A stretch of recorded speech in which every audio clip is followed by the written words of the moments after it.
السلام علیکم، آپ دیکھ رہے ہیں ہو کیا رہا ہے۔ میں ہوں فیصل عباسی، میرے ساتھ موجود ہیں عارف نظامی صاحب۔ بہت شکریہ نظامی صاحب آپ کا۔ اس کے ساتھ ہی ساتھ پروگرام میں ہمارے ساتھ موجود ہیں سابق وزیر خزانہ پاکستان حفیظ پاشا صاحب۔ بہت شکریہ پاشا صاحب، آپ کے وقت کا، آپ سے بھی گفتگو کرتے ہیں۔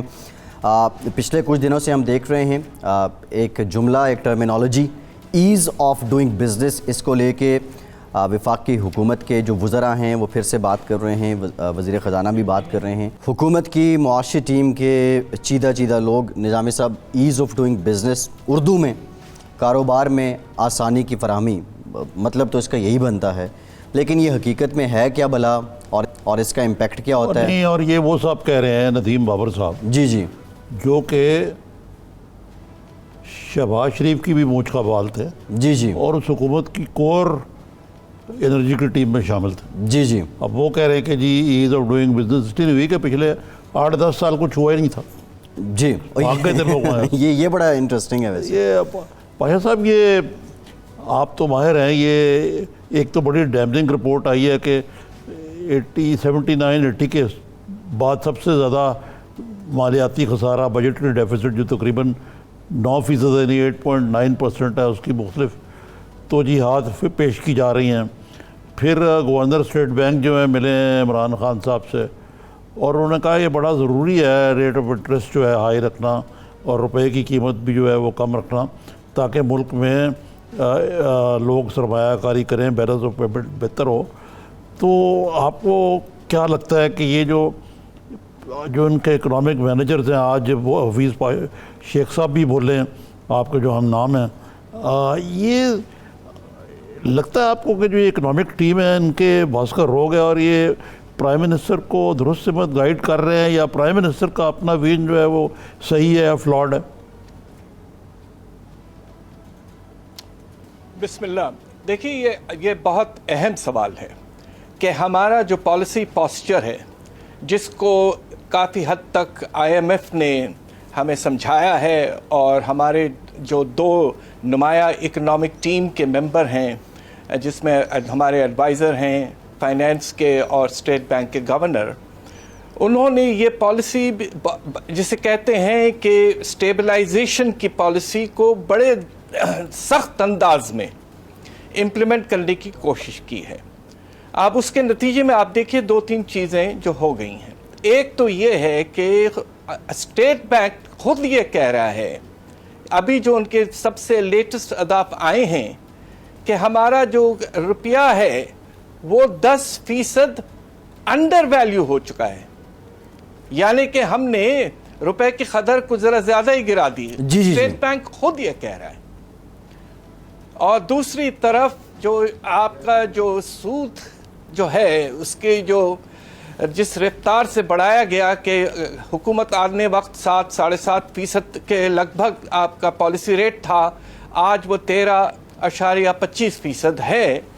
آپ اس طرح دیکھیے کہ ہم عام طور پہ، میں تو کچھ عرصہ بیٹھا بھی ہوں، اسٹیٹ بینک کو مینیج بھی کیا ہے، بات یہ ہے کہ ہم عام طور پہ کور انفلیشن جسے کہتے ہیں، جس میں ایک اندازہ ہوتا ہے کہ اکانومی پر کس طرح کے پریشرز ہیں، وہ اس وقت 7.8% پہ ہے، اور ہماری پالیسی یہی ہوتی تھی کہ اس کے اوپر ہم 2 یا 2.5% ڈالتے تھے تاکہ ایک اچھا ریٹرن ملے۔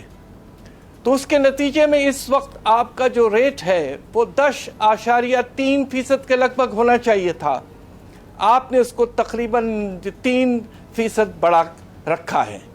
اب آپ سوچئے نظامی صاحب کہ 1% جب آپ بڑھاتے ہیں پالیسی ریٹ کو، اور اس کے نتیجے میں آپ کے انٹرسٹ ریٹ سب بڑھتے ہیں، 1% بڑھانے سے آپ کے بجٹ پر جو خرچہ بڑھتا ہے سود کی پیمنٹ کا، وہ 180 ارب روپے ہے، 1% سے، صرف 1%۔ اب آپ نے 3% زیادہ رکھا ہے، اس کے نتیجے میں اسی اکاؤنٹ پر تقریباً 550 ارب کا خرچہ بڑھ گیا ہے۔ تو یہ میں سمجھتا ہوں کہ کچھ ذرا زیادہ ہی تیز انداز میں ایڈجسٹمنٹس کیے گئے ہیں، ذرا سوچ سمجھ کے بات کی جاتی۔ آج آپ دیکھیے کہ روپے کی قدر کچھ کم ہوئی ہے، جون کے کمپیریزن میں 63